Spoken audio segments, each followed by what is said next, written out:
pour toi. Oh!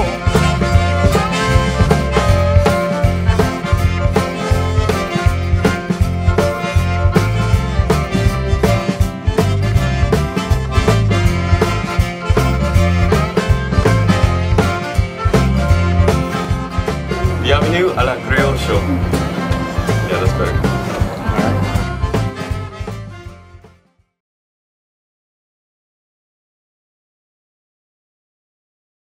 Merci au Musée de West-Baton-Rouge de soutien financer cet épisode. Bonjour tout mon nom c'est Taliokou, c'est moi ici en ville, au Vieux-Carré, avec Monsieur Karim. Salut. Salut. Et pour toi, combien d'années tu restes ici? Ça fait 1 an et 3 mois, Non, 3 mois. mais ça fait 2 ans que je visite la Louisiane. Et tu fais quoi ici? Je suis professeur de français, mais j'ai changé complètement mon métier durant la quarantaine. Parce que sinon, je travaille dans la musique. Quelle école? Lycée français. Lycée français? Au Dubombard. Ah. C'est une école d'immersion. Ah, une école d'immersion. Ouais. Et avec Codophile? Oui. Alors moi, je suis pas avec le Codophile parce que j'habite ici maintenant, mais la plupart des professeurs sont avec le Codophile. D'accord. Et tu l'aimes la Louisiane? Ah, j'adore. J'adore la Louisiane. Et ça, pour toi, il n'y a pas un tas d'afro. Il n'y a pas un tas de francophones ici qui tu peux parler avec? Pas vraiment. J'ai plutôt rencontré des Français dans mon travail, mais avant de travailler au lycée, j'ai pas vraiment rencontré de Français avec qui j'ai pu échanger, mais c'est pas ce que je recherchais non plus. Parce que le français ici c'est caché. Ouais, c'est caché. Et tu crois qu'il y a des enfants qui parlent le français et ça fait ils parlent le français entre eux-mêmes ou juste avec les professeurs? Je pense qu'ils parlent pas français à la maison ou dans leur vie tous les jours, mais quand ils arrivent à l'université ou quand ils arrivent à rechercher un emploi, là ils comprennent que c'est un plus de parler français. Donc quand ils sont petits, ils parlent pas vraiment français, mais plus ils grandissent et plus ça devient important de parler français finalement ici. Et c'est quoi ton histoire? Je travaillais dans un label de musique et j'avais une passion pour la Louisiane et donc j'ai décidé de venir faire un voyage ici. Et en fait, je ne comprenais pas pourquoi il n'y avait pas de place pour la chanson française à Nouvelle-Orléans. Et du coup, je me suis lancé le défi. Je suis venu ici et en fait, je suis resté. Et c'est toujours un projet que j'ai. J'aimerais bien qu'il y ait un petit endroit à la Nouvelle-Orléans où on puisse écouter de la chanson française. Parce que ça crée des passerelles entre mon pays, la France, et mon nouveau pays, les États-Unis. Et je trouve que ça manque. Et puisqu'ici, il y a beaucoup de Français quand même, je pense qu'il y a beaucoup de public qui attendent de pouvoir écouter ce genre de musique. Même si ici, les gens viennent pour le jazz. Je pense que la chanson française, elle a sa place. J'ai beau te connecter. Ton nouveau pays, la Louisiane. Oui. On est différents. Je sais, mais c'est dur encore pour moi de... Maintenant que j'habite ici, je comprends que c'est presque une grosse Europe, les États-Unis. Et que donc la Louisiane peut être un pays comme la France. Mais j'ai fait des études de géographie. Et du coup, je suis encore très scientifique sur ce que je dis, quoi. La Louisiane, ça reste un État, même si dans notre cœur, ça peut être un pays. C'est quoi tu connais l'écriture ici? L'écriture ici, c'est proche Europe ou proche Caraïbes? Eh bien, kind of. Parce que j'ai voyagé dans beaucoup de pays et la nourriture, ça a toujours été un problème quand tu es français, mais pas ici. Là, ici, on retrouve quand même des saveurs qu'on a en France, même si c'est beaucoup plus épicé, c'est beaucoup plus frit, c'est beaucoup plus seafood. Et nous, on fait beaucoup plus de plats avec de la sauce, tu sais, et du pain. Mais on retrouve les mêmes choses. On a aussi en France une population africaine, tu sais, donc on retrouve dans la nourriture d'ici en Louisiane de l'héritage africain. Donc il y a des similitudes quand même. Comme gombo, jambalaya, toutes les choses comme ça. Par exemple, le jambalaya, moi ça me fait penser à la paella. Même si la paella c'est pas français, c'est espagnol. On est tellement proche de l'Espagne que tous les Français mangent de la paella. Donc tu vois, c'est un plat quoi. Je connais pas ça. C'est vrai? Oui. La paella, c'est jaune. Et le jambalaya, c'est blanc. Ça fait pour toi, comment on peut développer notre francophonie ici? Je pense que ça serait bien qu'on ait plus de visibilité en termes de notre culture. Moi, comme je te disais tout à l'heure, j'appelle plus le quartier français, je l'appelle le vieux carré, parce que pour moi, ça n'a pas de sens de l'appeler le quartier français. Si demain, j'arriverais à trouver plusieurs écoles d'immersion dans la ville, si j'arriverais à trouver une librairie française où je peux acheter mes livres venus de France, si je pourrais aller écouter un peu de musique française, là, je pourrais l'appeler le quartier français. Donc comment le développer? Je pense que le travail que font Nunola, c'est un travail de fond qu'il faut faire, où il faut faire éveiller les consciences politiques, sociales. Parce que pour moi, le langage, on peut l'apporter, mais par aussi l'art, la culture. C'est pas que forcément apprendre le langage. Si demain, toi, tu vas écouter un artiste français et tu te dis « Oh, j'adore cette langue », ben, peut-être que tu vas commencer à te dire « Ah, mais pourquoi pas l'apprendre ?» Donc moi, comme je viens d'un milieu artistique, je prendrais plutôt le biais de l'art pour développer la francophonie. Ça fait comment on peut attirer les francophones d'ailleurs ici pour créer des business, créer des choses ici pour développer nos francophonies avec nous? Je pense qu'on a une image de la Louisiane en France qui est fausse et on ne comprend pas tout le potentiel qu'il y a dans cette ville. Et ça serait peut-être un peu changer, qu'il y ait des endroits ici où on considère que la francophonie existe. Si par exemple moi demain je vais dans un pays où j'ai l'impression qu'il n'y a personne qui parle de la francophonie ou qu'il n'y ait pas de lieu dédié à la francophonie, je ne vais pas moi-même me dire « Ah ben c'est super, on peut développer quelque chose ici ». Donc je pense que le lieu c'est quelque chose de super important. C'est ce qu'ils disaient finalement les garçons. Le lieu c'est quelque chose de matériel. Donc je pense que ça commencerait par là. Avoir les écoles d'immersion, c'est bien quand même. Ça fait une toute partie du job. Mais l'art et la culture, ça a une place super importante. Je connais pour nous autres, c'est bien difficile pour juste gagner le monde pour faire les choses en français. Parce qu'on peut créer quelque chose, parce qu'on a des francophones là. Mais c'est juste difficile parce que personne ne veut parler au public. Et ça fait pour moi, je crois que pour faire les choses, on a besoin le gouvernement. Oui. On a besoin le monde d'ailleurs pour aider nous, pour nous aider. Mais c'est difficile, c'est bien difficile pour juste démontrer le francophonie ici. Et après, c'est une question aussi de visa. On n'a pas la possibilité de venir s'installer aux États-Unis et puis faire notre business très facilement. Donc il y a des choses aussi pour moi qui remontent de plus haut, qui sont politiques, où il faut aussi simplifier tous ces genres d'échanges. Si par exemple moi, un jeune qui décide de venir en Louisiane pour développer de la musique française, j'ai tellement d'embûches administratives pour pouvoir le faire, que soit tu es très motivé et c'est ta vocation et tu vas le faire, soit tu restes en France. Donc il y a aussi, tu vois, il y a des choses au niveau politique où on devrait avoir des programmes qui soient plus faciles pour venir pour faire des échanges entre la Louisiane et la France, que ce soit des étudiants, que ce soit des artistes, tu vois, comme le Canada et le Québec fait finalement. Je connais, il y avait tellement de monde qui est juste parti de la Louisiane pour courir à France. Il a laissé la Louisiane, il a quitté la Louisiane juste pour courir à la France. Et il ne va jamais revenir. Jamais revenir. Parce qu'il aime là. Il aime la France parce qu'il parle français. Mais ici, c'est juste que tu connais. Ouais. Ça c'est malheureux, mais c'est la réalité. Ouais. Mais tu vois, c'est en faisant des actions comme le Créole Show qu'il y a aussi une certaine forme de visibilité. Et il faut que ça fasse écho à ceux qui ont le pouvoir de créer toutes ces passerelles. Tu vois?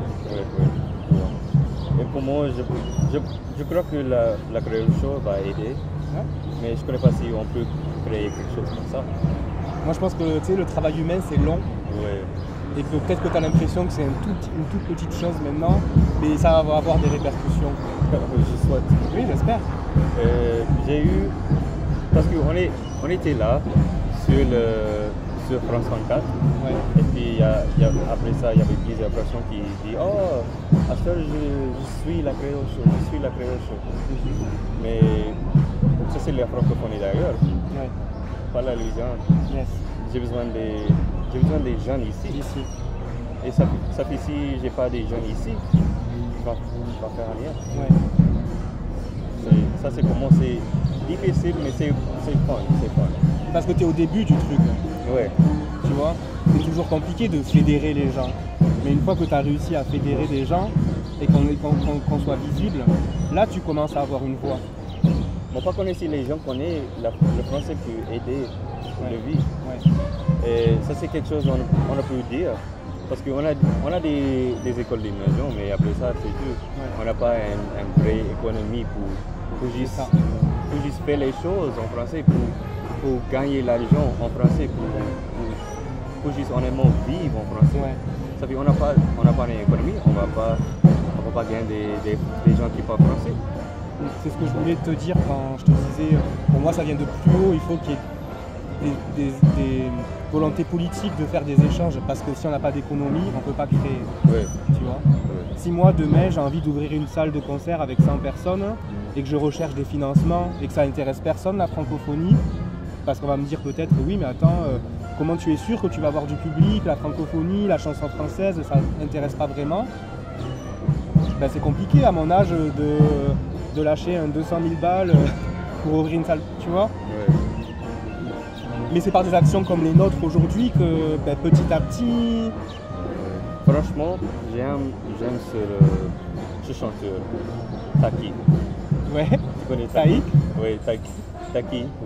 Je ne pense plus à lui. Oui, j'aime Taki. Mais je connais si je vous vois, j'ai pu coller à la France. Ouais, Ou j'ai pu coller à l'Afrique ou quelque chose comme ça. ouais. Il va jamais venir ici. Non. Jamais. Non. Et ça, c'est malheureux. Oui. C'est surtout que les artistes qui viennent de France, ils vont pas venir pour un show. Donc tu dois être dans la possibilité de proposer à l'artiste au moins 5 dates, quoi, qui est quelque chose de logique. Mais c'est super cher de faire venir toute une équipe. Il y a des énormes problèmes de visa pour les artistes aussi, encore plus avec la situation du coronavirus. Mais ça, c'est drôle que tu connaisses Taïk. Oui, je connais Taiki, je connais Obalar, je connais toutes les personnes là. Tu vois, c'est drôle parce que quand je suis arrivé en Louisiane, je suis allé voir l'Alliance française de la Nouvelle-Orléans. Et puis je leur ai dit, il faudrait faire une soirée où on met des playlists, mais avec l'actuelle scène française. Pas Serge Gainsbourg, pas Edith Piaf, pas les anciens que tout le monde connaît, mais les nouveaux, quoi. Ouais. Donc moi, quand tu me dis que tu connais Taïk, ça me fait plaisir. Ouais. Ça fait... Ça, le Créole Show peut faire, y compris les intuitions. Ok. Ça, le Créole Show peut faire. Ok. Quoi, le Créole Show peut faire quoi? Par rapport à la musique, tu parles? Par rapport à la musique. Alors après, moi, je sais pas trop comment quelles actions vous avez, tu vois, mais peut-être interviewer des artistes français, ici, il y en a quand même, leur demander quelle est leur situation, est-ce qu'ils arrivent à avoir des salles, des dates, est-ce que les gens, après le show, ça leur fait quelque chose, est-ce qu'ils viennent en parler. Je pense que ça serait intéressant. Tu as déjà interviewé un artiste français, un chanteur, un musicien? Et qu'est-ce qu'il dit à propos de la situation? Et il m'a dit que ici en Louisiane, il n'y a pas de personnes qui vont comprendre. Ça fait qu'on fait des vacances ici. Il y a les devenus. Yes. Ça fait est-ce que nous gagnons les personnes qui vous parler, qui vous comprennent, qui vous écoutent, et puis je vais coller. Après, je pense pas que le premier objectif c'est d'envoyer un artiste à chanson française à texte. Ouais. Parce que là, pour moi, la première étape, c'est pas que les personnes de Louisiane comprennent le texte. Ouais. C'est d'identifier qu'il y a des artistes français qui sont super bons. Et en France, on est quand même super bon pour la musique électronique, par exemple. Et il y a plein d'artistes français qui sont connus aux États-Unis, qui font de la musique électronique. Et moi, ça serait plus faire comprendre aux gens qu'il peut y avoir un rendez-vous musical d'artistes francophones. Tu vois, mais je vise pas forcément chanson à texte. Même si à la fin de cette mission, chanson à texte serait super. Tu vois, tu vois, il y a plusieurs chanteurs francophones qui vous font les choses en anglais. Ouais. Et ça c'est pas bon pour les autres. Mais... Yes. Mais par exemple, Christine and the Queen, est-ce que tu connais elle? Elle met de l'anglais, mais je pense qu'il y a aussi une volonté de toucher un public américain. Tu vois? Donc on va se servir du langage pour accaparer un public. Et on pourrait faire l'inverse. Il n'y a pas de chanteur américain qui chante en français. Ouais. Mais il y a... Mais bon, non. Tu Ouais. penses à quelqu'un? Oui, parce qu'il y a des francophones ici qui chantent en français. Oui. Mais c'est tout. Oui. D'ailleurs, la Louisiane, non. Mais la Louisiane, oui. Ouais. Mais c'est pas comme la France. Parce que c'est bien royal, c'est bien traditionnel. C'est le français louisianais et c'est le haricot, c'est le cajun, c'est le créole. Yes. C'est le 100%. Mais c'est pas comme pop ou R&B. Yes. Et tu sais, la première fois que je suis venu, il y avait le French Quarter Festival et je cherchais la scène française parce que j'étais naïf. Je me disais, c'est le French Quarter Festival et elle est où la scène française? Ils sont où les artistes français? Et puis après, j'ai vu qu'il y avait la musique cajun, le Zydeco, etc. Mais qui pour moi, français, est ok de la musique francophone, mais qui n'est pas de la chanson française. Vous comprenez la différence que je fais entre les deux? Et puis après, j'ai compris qu'il n'y en avait pas. Je me suis dit, ah bon, ben ok. Et puis, pareil pour le Jazz Festival. Je me disais, bon, on a des artistes qui font du jazz, qui sont français quand même. Et puis j'en ai pas trouvé. Alors que j'étais sûr que j'allais trouver artistiquement à la Nouvelle-Orléans une scène française. Quand je suis venu tout bêtement en tant que touriste, j'étais sûr. Et puis à la fin de mon voyage, je me suis dit, bon, ben il y a quelque chose à faire. Ça fait avant le colis, tu gagnes quelque chose pour les écouteurs et les guetteurs vous connaissez? Can you repeat that? Avant le colis, avant